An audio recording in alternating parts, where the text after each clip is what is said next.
कल्पना कीजिए, आप समय में 5,000 साल पीछे चले गए हैं। न कोई कार है, न मोबाइल, न इंटरनेट, लेकिन आपके सामने एक शहर खड़ा है। चौड़ी सड़कों वाला, पक्के मकानों वाला, नालियों का पूरा सिस्टम और बाजार में भीड़-भाड़। ये कोई आधुनिक शहर नहीं, ये है सिंधु घाटी सभ्यता। एक ऐसी दुनिया जो जितनी प्राचीन है, उतनी ही रहस्यमयी। 1921 से 22 में भारतीय पुरातत्वविद दयाराम साहनी और राखालदास बनर्जी ने हरियाणा के हड़प्पा और पाकिस्तान के मोहनजोदड़ो में खुदाई की। मिट्टी के नीचे से जो निकला, उसने इतिहास की किताबें हिला दी। 5,000 साल पुराना शहर, जो हमारे सोच से कहीं आगे था। शहरों का जाल, जैसे 5,000 साल पुरानी मेट्रो सिटी। जरा सोचिए, आप टाइम मशीन में बैठकर 5,000 साल पहले पहुंच गए हैं। आपके सामने एक ऐसा शहर है जिसकी सड़कों पर धूल नहीं, बल्कि एक सही सही प्लानिंग दिख रही है। हर सड़क एकदम सीधी, उत्तर से दक्षिण और पूर्व से पश्चिम। और खास बात, ये सड़कें एक दूसरे को बिल्कुल 90 डिग्री पर काटती हैं, जैसे आज के न्यूयॉर्क या दिल्ली के सेक्टर प्लान में होता है। गली गली में घर बने हैं, और ये कोई कच्ची झोपड़ियां नहीं, बल्कि पकी हुई ईंटों से बने मजबूत मकान। हर ईंट का साइज एक जैसा, 28 सेंटीमीटर लंबी, 14 सेंटीमीटर चौड़ी और 7 सेंटीमीटर मोटी। इतनी सटीक माप आज भी हर जगह नहीं मिलती। अब आप सड़क पर चल रहे हैं और देख रहे हैं, घरों के सामने नालियां हैं, लेकिन उन नालियों के ऊपर ढक्कन लगे हुए हैं।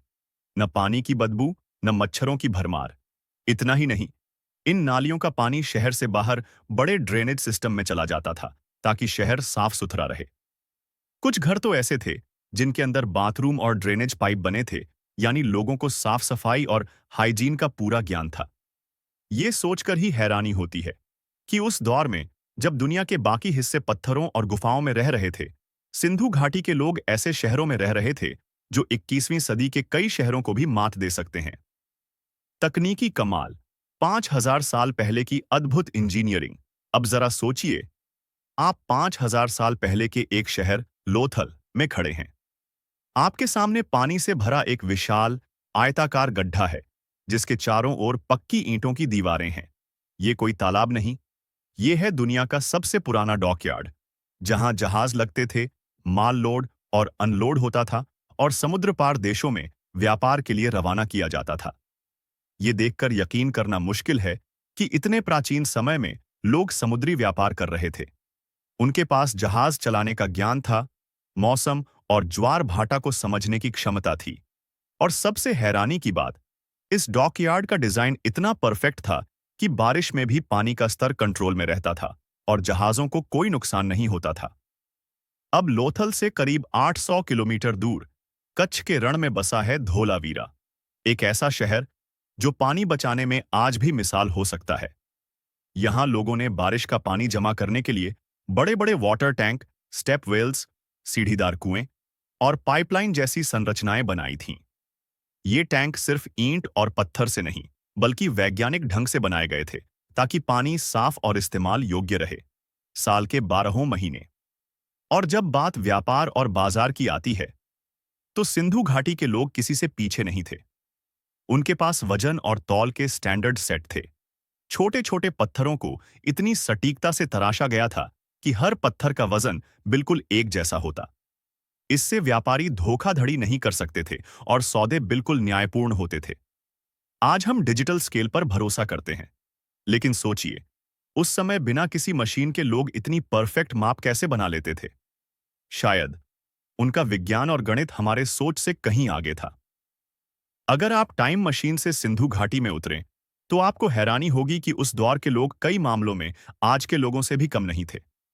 सबसे पहले कपड़ों की बात करें। उस समय के लोग सूती कपड़े पहनते थे, और ये कपड़े हाथ से चलने वाले करघे, लूम पर बुने जाते थे। सोचिए, आज हम फैक्ट्री में मशीनों से कपड़े बनाते हैं, लेकिन 5,000 साल पहले ही ये लोग कॉटन स्पिनिंग और वीविंग की कला में माहिर थे। और हाँ, कपड़ों में रंग भी इस्तेमाल होते थे, प्राकृतिक रंग जो पौधों और खनिजों से बनाए जाते थे। अब गहनों पर नजर डालिए। महिलाएं ही नहीं, बल्कि पुरुष भी गहने पहनते थे। सोना, चांदी, कीमती पत्थर, मोती और मनकों से बने हार, चूड़ियां, पाजेब और यहां तक कि माथे के आभूषण भी। आज भी हमारे यहाँ शादी ब्याह में जो डिजाइन चलते हैं, उनकी झलक कई सिंधु घाटी के आभूषणों में मिलती है। खाने पीने में भी उनकी थाली भरपूर थी। गेहूं की रोटियां, जौ से बनी खिचड़ी, चावल, मटर और तिल का तेल। कुछ जगहों पर मसाले और सूखे मेवे के सबूत भी मिले हैं, यानी उनका खाना भी स्वादिष्ट और सेहतमंद था। अगर आप उस दौर में पहुंच जाएं, तो शायद उनकी रसोई में आपको ताज़ा रोटियों की खुशबू और लकड़ी के चूल्हे पर पकते पकवान की महक महसूस हो। और हाँ, उनका मनोरंजन भी शानदार था। वे पांसे खेलते थे, मिट्टी और पत्थर की बनी छोटी मूर्तियों से खिलौनों का आनंद लेते थे। कुछ खेल ऐसे थे जो लूडो और सांप सीढ़ी के पूर्वज माने जाते हैं, यानी 5000 साल पहले भी लोग कौन जीतेगा वाली टेंशन में बैठे रहते थे। बस फर्क इतना था कि मोबाइल गेम नहीं, असली पासे और असली बोर्ड होता था। सोचिए, बिना टीवी, मोबाइल और इंटरनेट के भी उनकी जिंदगी रंगीन, सामाजिक और खुशहाल थी। कहीं ना कहीं ये हमें ये सिखाता है कि असली खुशी तकनीक में नहीं, बल्कि जीने के तरीके में है। पत्थरों और मुहरों पर एक अज्ञात लिपि पाई गई, जिसे आज तक कोई पढ़ नहीं पाया। इसका मतलब है कि हम उनकी कहानियां, उनका साहित्य और उनका इतिहास सब खो चुके हैं। ये लिपि अगर पढ़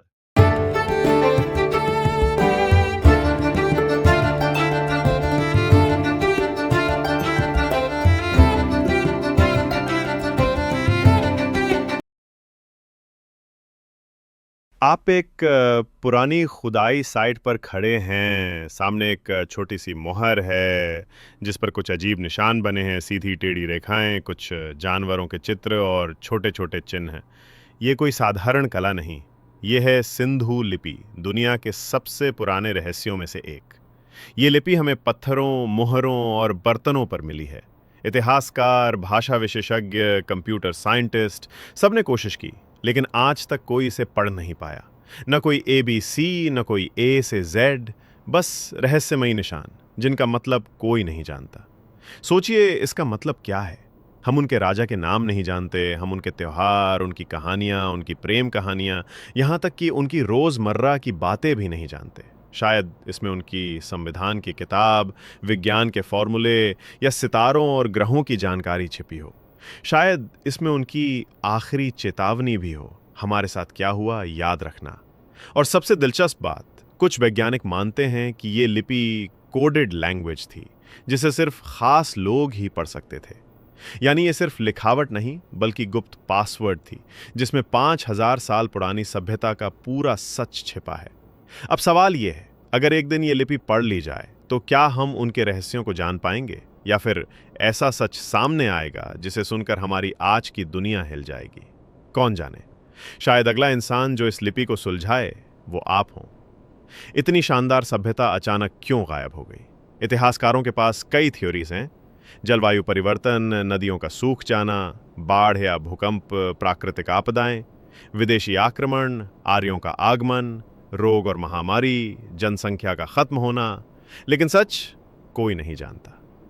ये सभ्यता साबित करती है कि भारत का इतिहास सिर्फ 2000-3000 साल पुराना नहीं, बल्कि उससे भी पुराना और गौरवशाली है। हमारे पूर्वज न सिर्फ किसान थे, बल्कि इंजीनियर, व्यापारी और कलाकार भी थे। क्या हो अगर कल किसी पुरानी ज़मीन की खुदाई में हमें एक पूरी लाइब्रेरी मिल जाए, जिसमें सिंधु लिपि के सारे राज छिपे हों? क्या हो अगर वो किताबें हमें ये बता दें कि उन्होंने आसमान में उड़ने वाली मशीनें बना ली थी, या समुद्र पार तक व्यापार किया था? शायद वो राज हमारे सामने है, बस मिट्टी के नीचे दबा हुआ। सिंधु घाटी सभ्यता, एक गुमनाम दुनिया जो हमारे अतीत